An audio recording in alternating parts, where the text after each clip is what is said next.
So I was mildly surprised when Marianne rang me about a week and a half ago and said you should get involved in Today. Predominantly because I've got nothing to do with building, construction, urbanism, etc., apart from a very general interest. What I am, to give you a little bit of history, is I'm a guy who grew up mostly in Canberra, moved here as a kid, and have lived most of the last 35 years here, except a couple of postings. My wife's ex-military. I was one of those odd civilian husbands. They're rare. So my career to get to here is I grew up here, I went to uni here and studied journalism at UC. I then joined the public service as a graduate, had a career in and out of the public service for a total of about 12 years. At one point, Melanie was my boss. I am the kind of guy that has conversations with my bosses where they say, you know what? You're interesting and you're articulate and you've got lots of great ideas, but you really don't fit. I'm that guy. And so what I did is about 8 years ago, I started my own business. And what I do is a thing called service design. I work with organisations from little startups like you guys to last year working with an international software company which has over 150,000 staff, looking at the way they deliver and design their services for whomever their customers and clients are, and figuring out what it is that's broken about that, or could be fixed about that, or could be improved about that, and helping them redesign the way they deliver their services. What that meant I was involved in here in Canberra is kind of creative industry stuff, breaking down and building up ideas. And about 5 years ago, I went to my first TED conference. Does anyone here not know what TED is? If you don't know, so TED this year is the 30th anniversary of TED. It's the biggest innovation conference in the world. And I went to my first conference in the US in 2009. When I came home from that conference in 2009, about a month after, they announced a program called TEDx. TED publishes since 2006 all the videos of all the talks that occur at its conferences online. It's a great way to lose a long weekend, which is just coming up. Jump online, watch a TED video, and then fall down the rabbit hole. And all the talks are short. They max out at about 18 minutes. TED created the TEDx program. And what they said to the community of people who were, like me, TED nerds out there, was anywhere in the world, you want to try and build a TEDx conference, you can take a day, you have to use volunteers, you have to be non-profit, but you know what, you can use our model and you can use some of our branding and you can put a conference on. And so this year will be our 5th year. So this is a quote from a piece of feedback from one of our attendees last year. This is why we're here, to get connected, to get inspired, to think about how we can take ideas out into the world and do something with them. And very much at TEDx Canberra, for the people that I work with, and there's about 30 core people, ranging in age from not quite 17 through to nearly 80 involved in that. They're all volunteers. Gavin is one of our volunteers. Gavin waving at the back there. So here's a little bit about what TEDx Canberra looks like. This is 2011. If we can overcome our ignorance and our fear, and most of all, our inertia, there are almost no limits to human happiness and abundance. And the reality is there's so much information out there now to make good decisions as a consumer. Every time you go to the supermarket, that's your vote. And the checkout is your ballot. This isn't a relationship that's about paternalism and heroism and getting an Indigenous kid and going, I'm going to save your life and teach you how to read and write and be successful. In fact, you're the one who is receiving and learning. Citizens and politicians have to do better in terms of regulating the pharmaceutical industry, giving them the right incentives, focusing them on the problems that really matter. Does the welfare sector have a welfare mentality? Do we actually go and beg like the people that we're trying to help? And how can we be more sustainable? I love that children just make art without worrying too much about whether they've got archival paper. They're not waiting for inspiration by having to move to Tuscany to look over rolling hills. They just do it. Is that if you have a dream or a vision, then the people who can help you are everywhere around you. every minute of the day, every day of your life.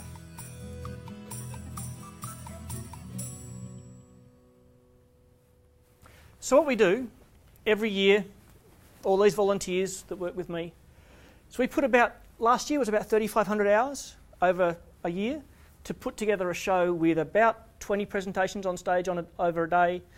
We're now in the Playhouse, so we're twice the size of the theatre we were in previously. We're 610 people. We curate all the talks really carefully. We spend a lot of hours building up the speakers, no matter how experienced they are. We work with partners. Our partners give us, some of them give us money, some of them give us in kind. Others will provide us tools. So for example, Screencraft, who's a major film studio here in Canberra, they effectively loan us the business for 3 days. So TEDx around the world, since March 2009, more than 9,100 events, more than 18,000 talks, 1 million people subscribing to those talks on YouTube. For TEDx Canberra, we've had 7 events since 2010. We've had 2,500 attendees, every event sold out. Our second event sold out in 30 minutes. Last year we were in a bigger theatre, thank God. Sold out in 36 hours. We've had 82 people on stage. We've had more than 500,000 people look at our talks.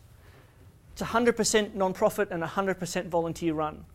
No one makes $1, no one takes $1. Every dollar in goes out. Those volunteers, like I said, range in age from 16 to nearly 80.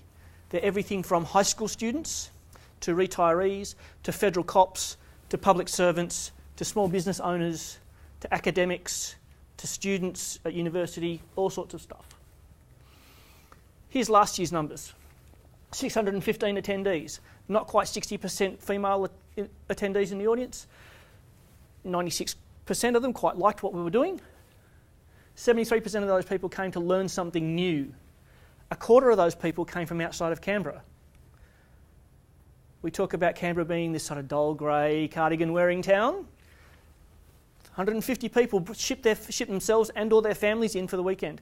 One of the interesting things we discovered last year, we were watching sales come in and all of a sudden we saw a chunk of seats sell to a single credit card at Coles, owned by Coles. Coles shipped 2/3 of their IT graduates to Canberra for 4 days to come to our event and to see what was going on, because Coles wanted to do the same thing inside their organisation. They wanted to try to figure out how to get their staff excited, their community of people excited. And at TEDx Canberra, we're very much about community. This is why we're here, to get connected up. So what's it going to take?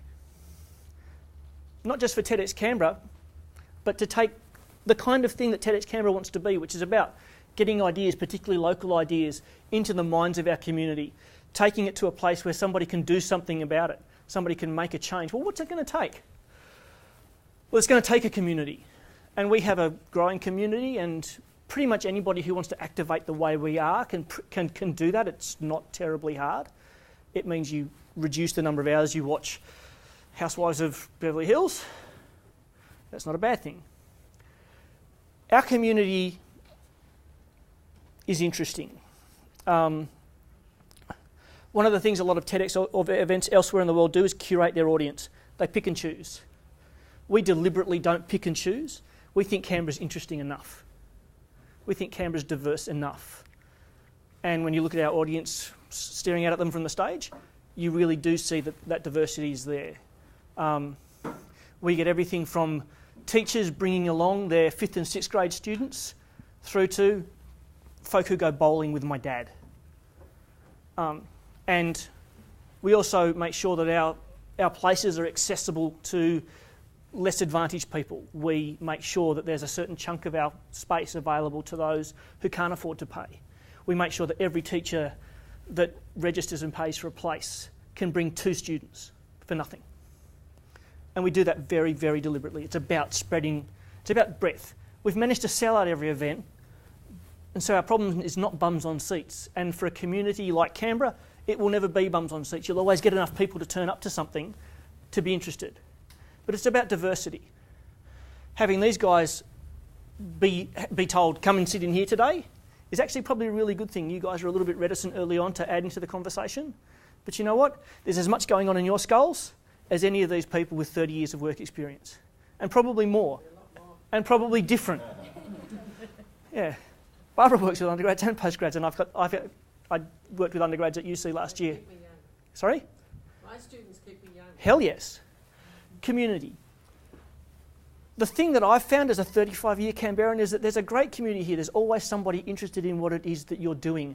One of the things that we're going to try and do this year that I think is actually going to be really useful, and Barbara talked about it in her talk and she didn't realise she was doing it, was what we're going to introduce what are called TEDx Canberra walks. So what we're going to do is we're going to find someone like Barbara. I'm going to talk to you about this afterwards. Who's got something interesting to say about Canberra or knows something interesting about Canberra. And we'll say, right, at a certain day, at a certain time, for an hour, 20 people come and listen to this person and we're going to wander around part of Canberra and learn more about it. Well, let's learn about our community, because you can't connect to a community unless you're a part of it. Connecting up.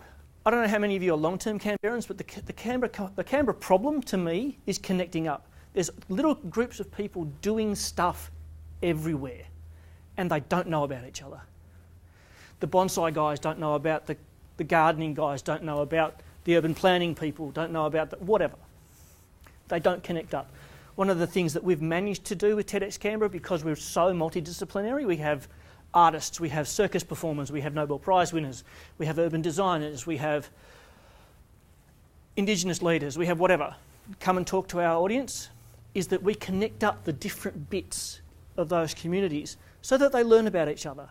And we've managed, fortuitously, to create projects out of our event, not with anything to do with us, but where a presenter finds a community of people who want to help them, or two presenters hook up to make new things happen. Creativity. Well, we know Canberra's a creative town. And creativity doesn't mean pasting up an underpass, which is what this looks like. But it could be pasting up an underpass. It could be doing interesting building like these guys do. It could be making sure that there's infrastructure in the town for electric cars. It could be young guys like you guys figuring out new ways of doing the building that you're going to do in the future. It could be people like Melanie and her staff at Capgemini doing stuff in the community that adds value. One of the things that I push really, really hard with my crew is the idea of betterness. Everything that we do has to add value to the community somehow. It's no good, and even in my business, it's no good, which is 1.5 people, so we're tiny. It's no good just making money, not that there's anything wrong with that, but in the making of the money, are we adding value to our community somehow? And it doesn't matter what that value is. It's a very subjective choice. It doesn't matter whether the value you take away is, you know what, I'm going to volunteer for the RSPCA and walk their strays, or it's, I'm going to go and change the world. And there's a whole space in between. So I think the future for our city and our communities wherever they are is not the way we've always done it. We've got to look at all the problems that we're trying to solve and figure out how to get our communities involved, how to connect them up, how to find the creatives in those communities so that they can tell us the not the way we've always done it version. And it doesn't matter what that is, it doesn't matter what the problem is that we're trying to solve. But the not the way we've always done it, I think, is one of the core factors that we really need to look to for business. And this is what I do for a living, is the not the way we've always done it. You're the guy that thinks odd. So what is it going to take? Well, here's a really interesting quote from TEDx in London last year. Never start with reality. Start by identifying the ideal and compromise as little as you can after that. I think that's a great idea, and I think kinds of people that we have in this room, the kinds of people Mary Ann's connected to in her community, the kinds of people that are in the business council, some of you will know business council folk, these young guys, kids like my daughter, kids like our kids. If we do more of this with them, if we give them more opportunities where we say, so what is the ideal? But now what can we do? How far can we push towards that ideal to make things happen? We've got a much better chance of making a community and a city that's a hell of a lot more interesting to live in, that's a hell of a lot more sustainable in all aspects, whether it's emotional, intellectual, environmental, industrial. That's me, that's where you find me, and I want to be a part of it. You will be, thank you. And you're already part of it because